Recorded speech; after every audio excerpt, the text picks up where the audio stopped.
C'est le retour de nos chroniques du Carrefour Jeunesse Emploi de Frontenac, volet spécial Immigration avec Suzy Veroff qui est avec moi en studio. Bonjour Suzy. Bonjour Alain, comment ça va? Bien, toujours un plaisir. Oui, moi aussi. Et Suzy, on parle avec toi d'immigration, d'intégration des personnes immigrantes.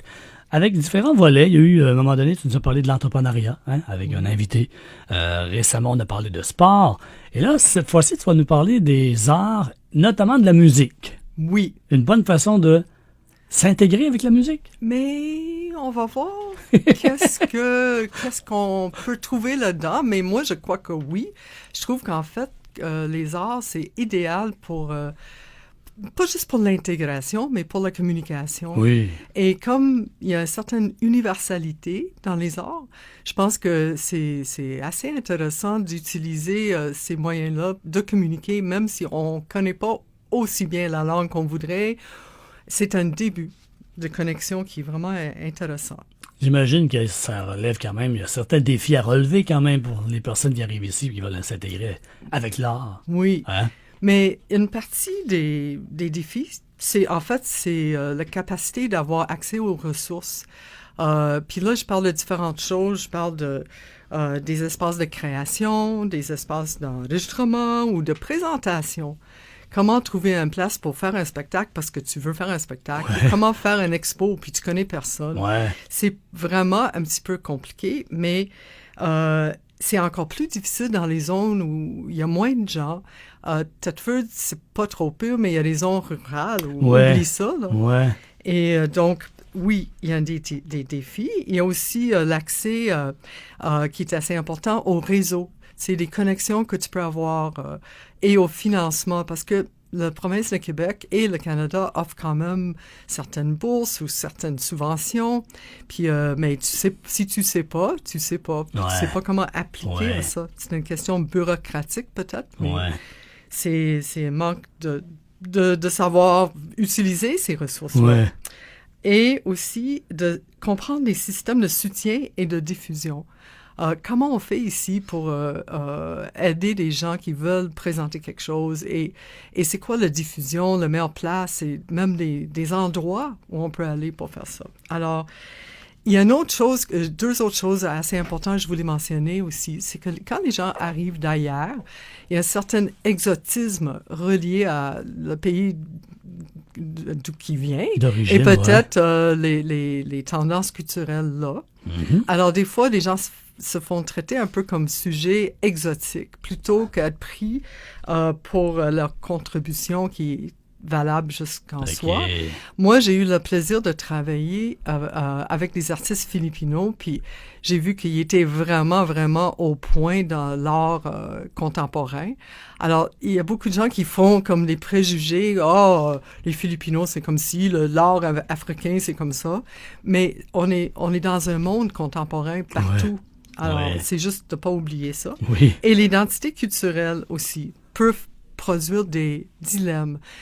Moi, je fais dans ma langue, je veux faire quelque chose ou dans mes points de repère culturels, mais je veux quand même appartenir à la société ici. Alors, comment je fais pour faire le pont entre les choses comme ça, pour la culture de l'accueil? Alors, ça, c'est une chose importante.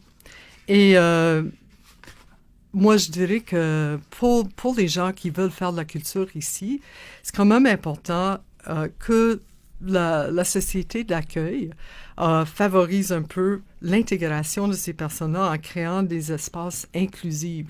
Qu'on dit, OK, on n'avait pas pensé à ça, mais viens faire un petit show chez nous, dans notre bar, ou même un restaurant, ou un autre lieu. Offrir la chance, l'opportunité. Oui, puis ça coûte pas très cher, puis peut-être ça va pas faire beaucoup d'argent, mais c'est une façon d'ouvrir différente, ça. Ouais. Et il y a aussi des idées que j'avais, c'est que ce serait intéressant d'avoir des programmes de mentorat.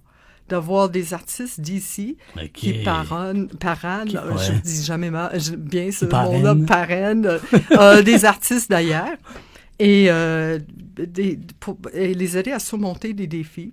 C'est donner des petits cues et tout, là, ce serait vraiment, vraiment le fun.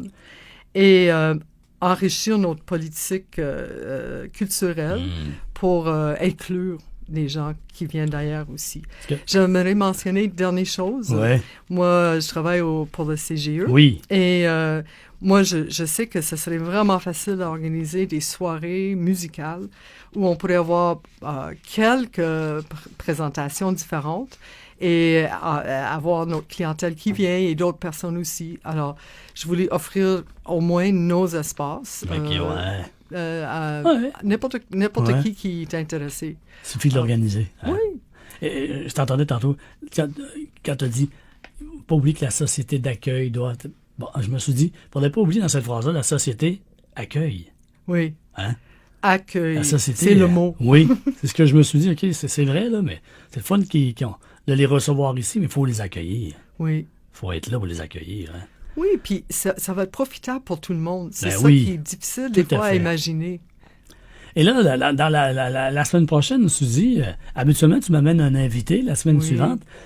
Oui, parle-nous de ce qui va se passer la semaine prochaine. J'ai le grand plaisir de vous présenter Enzo, qui est un jeune homme de 22 ans, qui vient des Philippines. Son vrai nom, c'est Zairis Renzo Asuncion, mais son nom d'artiste, c'est Enzo. Okay. Alors, lui, il va nous parler de comment la musique, c'est quelque chose qui le supporte non seulement dans sa vie personnelle, mais qui a envie de partager, puis faire des liens avec la musique ici au Québec.